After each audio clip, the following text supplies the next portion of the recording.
Hello, magandang hapon po sa inyong lahat.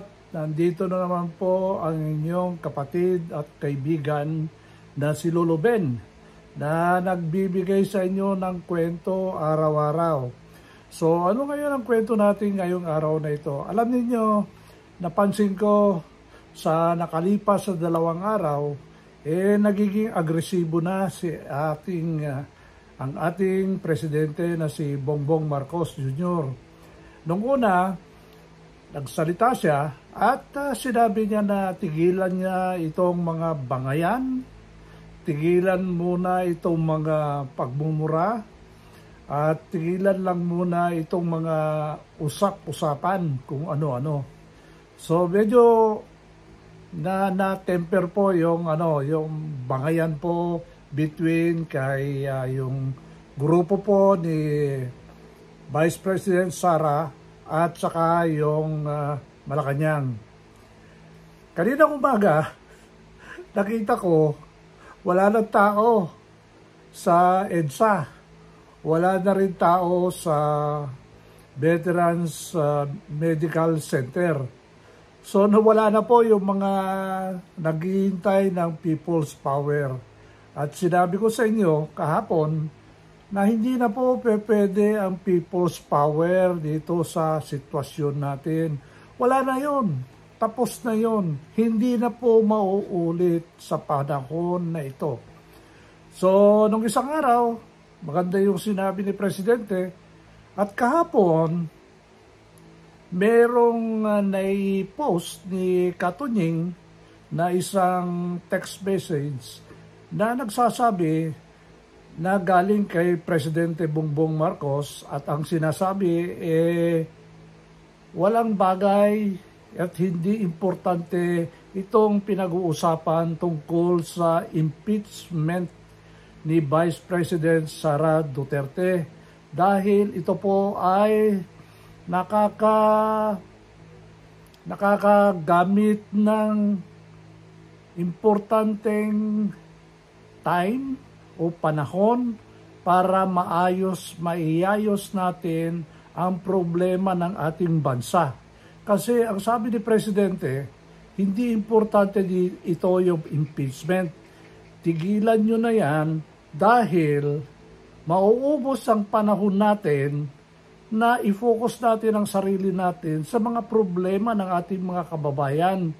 Mauubos lang sa mga bangayan, di ba? So yun ang sabi niya. Medyo nag-tone down po yung mga usap-usapan tungkol sa impeachment. Pero kaninang umaga, ina-expect si Vice President Sara Duterte na pupunta doon sa NBI headquarters kasi binigyan siya ng sumpena para sumagot sa mga katanungan tungkol sa sinabi niya na ipapatay niya si President Bongbong, si First Lady Lisa, at saka si House Speaker Romualdez. Pero hindi dumating po si Vice President Sara. Ang dumating po ay kanyang abogado na nagsasabi na hindi matutuloy dahil yung pag-schedule doon sa hearing sa Quadcom, tinigil. Kasi nakakonsentrate siya doon. Doon sana siya pupunta. So biglang tinigil yung kinansela yung schedule sa Quadcom. Kaya hindi siya nakapunta sa NBI headquarters. Pero ano na lang yan mga dahilan na lang yan para ma-tone down yung investigasyon na ginagawa. Ito naman, pumasok naman yung ombudsman nang sabi niya, siya daw ang pwede mag-imbestiga doon sa pinapatong or inihiyain na kaso kay BP Sara. Kagulo-gulo na. Pero kaninang umaga, yun na nga, kinonfirm ni Presidente Bongbong Marcos na totoo po na yung text message na pinablis ni Katunying na galing sa kanya. At doon niya in-explain na Ligtas sa inyo. Good morning. Good morning. Sir, there was a text message circulating on social media yesterday saying that Vice President Sara Duterte, in the larger scheme of things, is an important so don't file an impeachment complaint. Sabi galing daw po sa inyo yun. Can you confirm that, sir? Was there an effort on your part? Well, it was actually private communication, but nalik na, yes. Because that's really my opinion. This is not important. This does not make any difference to even one single Filipino life. So why waste time on it? What will happen to if somebody files an impeachment? It will tie down the House. It will tie down the Senate. It will just take up all the time. And for what? For nothing. For nothing. None of this will help improve a single Filipino life. As far as I'm concerned, it's a storm in a teacup. Sir, have you reached the point of no return? You and VP Sara, sir? Never say never. Walang hindi importante yung impeachment na yan.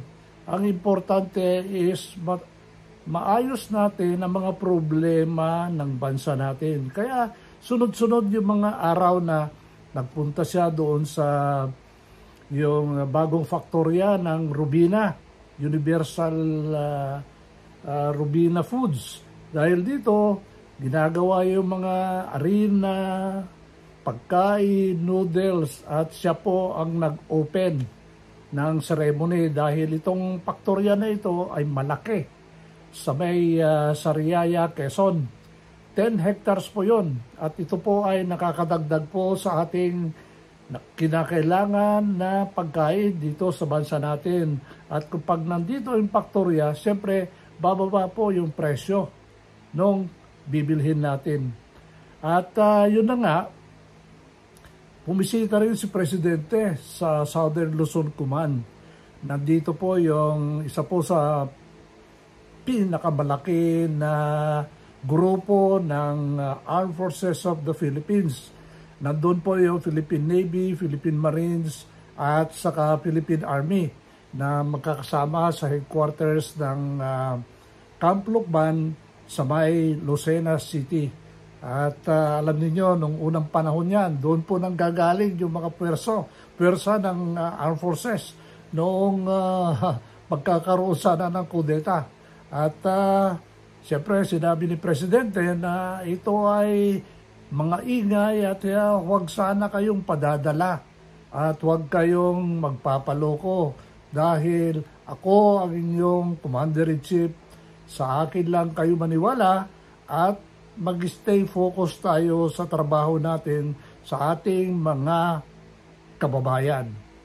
So, alam nyo, nag-comment din ako sa Twitter doon doon sa na yan, pagbisita ni Presidente. Sabi ko, maganda yan, Mr. President. Dapat itaas din sana yung subsistence allowance ng ating sundalo. Alam nyo ba, subsistence ng sundalo natin? 100 pesos a day. Ilang taon na yan. Okay? So, ang tinatanggap lang ng sundalo natin na allowance nila para sa pagkain nila is 3,000 a month. Akalain mo yan? Kung dadagdagan ni Presidente na kahit man lang another 100 or 50 pesos, malaking bagay na po yan sa ating mga sundalo.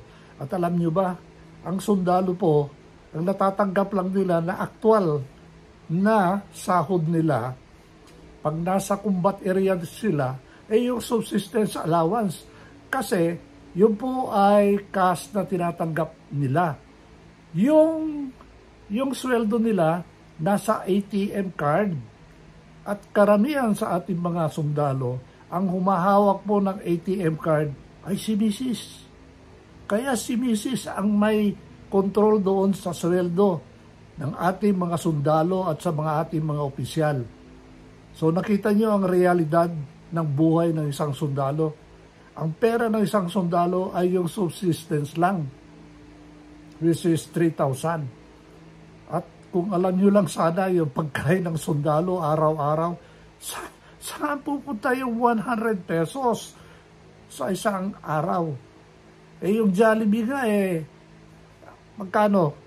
Isang pagkain mo, baka 80 pesos. Di ba? Breakfast pa lang. 3 beses kang kakain. Di ubos yung 240. Abunado ka pa. Okay. Isa pang triniter ko doon at tinag ko ang presidente, dapat itaas din yung combat pay ng sundalo. Kasi yung combat pay, ito yung allowance nila pag nasa destinasyon sila o destino nila. Kung saan sila aside, doon ang nila, natatanggap yung combat pay. Hindi ko na lang alam kung magkano ang combat pay ngayon. Pero maliit lang yan. Wala pa yatang 5,000 yan sa isang buwan. So, yun lang po ang balita ko sa inyong lahat ngayon dito. Medyo maganda yung ginagawa ng ating presidente. Saludo ako sa kanya. Binibisita na niya ang mga kampo na naman. At syempre, mabuti rin sa isang ordinaryong opisyal o sundalo na napupuntahan ng isang presidente at nakikita harap-harapan. At makikita mo naman na relax siya at maayos naman yung pagsasalita niya, extemporaneous nga.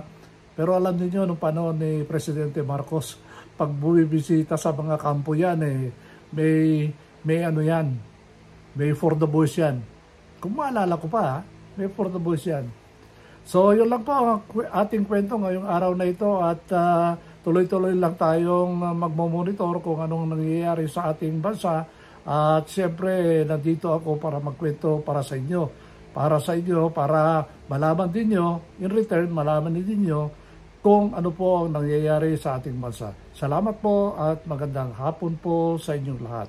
Bye!